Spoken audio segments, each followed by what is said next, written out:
Let's bring in Kevin Hincks, CBOE, for our pre-bell playbook. And good morning to you. Of course, the China tensions are back in the news again as China is targeting some of the U.S. Subsidiaries of, well, you could tell us the story. The markets are down on this news, too. Exactly right. The back and forth continues now between the U.S. and China. China putting pressure on U.S. companies. So that's got, an escalation risk going on. Well, Nicole, I still believe that this is part of a larger negotiation between the U.S. and China. Now, China's saying that they didn't start this. This was the U.S. But as you know, they've been ramping up pressure on different industries, more coming out this morning. So I just think this is part of a large-scale negotiation between China and the U.S. Now, there was rumors that this meeting between Xi Jinping and President Trump is canceled. Now we hear it's back on, or it's questionable. President Trump just got back from his trip to Israel and Egypt. So we'll see now where the attention flows when it comes back to the U.S. economy with the government shutdown, with issues with China. The market right now, looking at the back and forth coming from China, the market's heavy based on that. But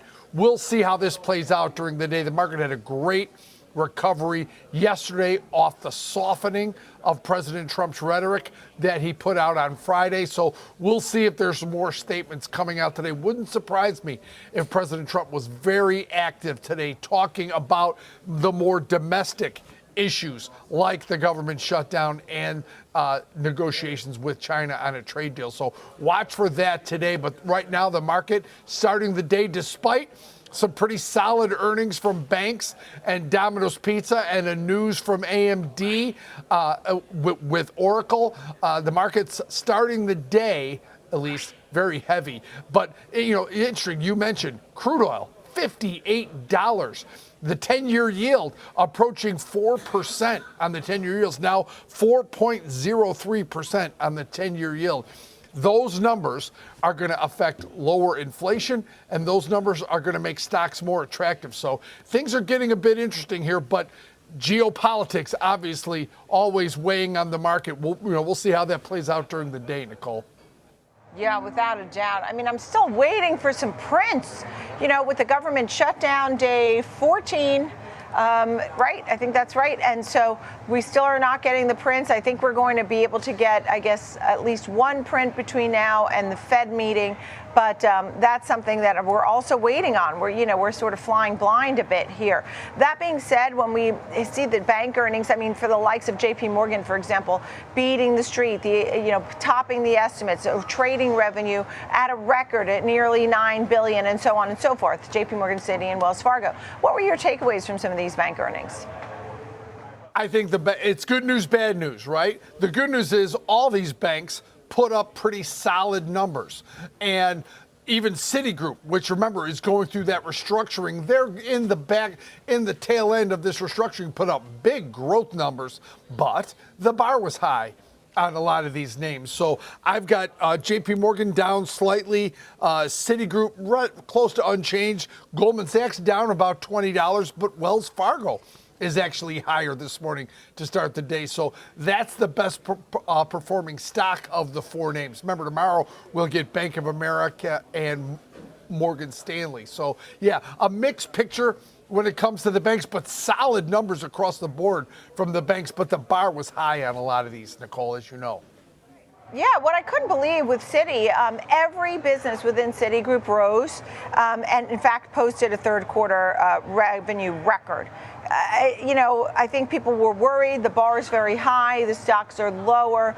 But you can't deny some of the good news that we've heard. I know Jamie Dimon has sort of been putting out a cautionary tone lately. But the bank earnings so far have been pretty great. And we're using the word record quite a lot. What do you think of Jay Powell's next speech, next move? He is speaking today, and we have a Fed meeting at the end of the month. Yeah, Jerome Powell speaking today. He gives the keynote speech on the economic outlook at the National Association for Business Economics annual meeting in Philadelphia today. I think, remember, we inch closer to an end of the month Fed meeting. We're not going to get a lot of data before that. Obviously, they're trying to get out PPI, CPI, retail sales before that, but we'll see. The rumor now is that CPI is going to be released on the 24th. Friday. We'll see if that happens, but I guess the BLS is trying to get a staff in to do that. But we also get Michelle Bowman's going to speak today, Christopher Waller, Susan Collins. So we'll get some Fed speakers, but we'll see if Jerome Powell, remember, he spoke last week at the opening of a conference, but didn't talk about the market, gave the opening remarks, the welcoming remarks, and really didn't talk on monetary or fiscal policy. So we'll see if he does today, if he makes any headlines. But we've got a ever closely approaching end of the month Fed meeting where the odds are pretty high that, in the 90 percentile that he's going to cut interest rates by 25 basis points. And without economic data, with a lot of data coming out that showing a weaker labor market, you've got a 10-year yield now approaching 4%, probably going to look at another 25 basis point cut out of the Fed. So we'll see if he guides or mentions or does anything pre-Fed meeting, but he does not have a history of doing that, Nicole. Okay, well, everybody's counting on the 2 cuts this year. Thank you. Great to see you, Kevin Hincks, live at the CBOE.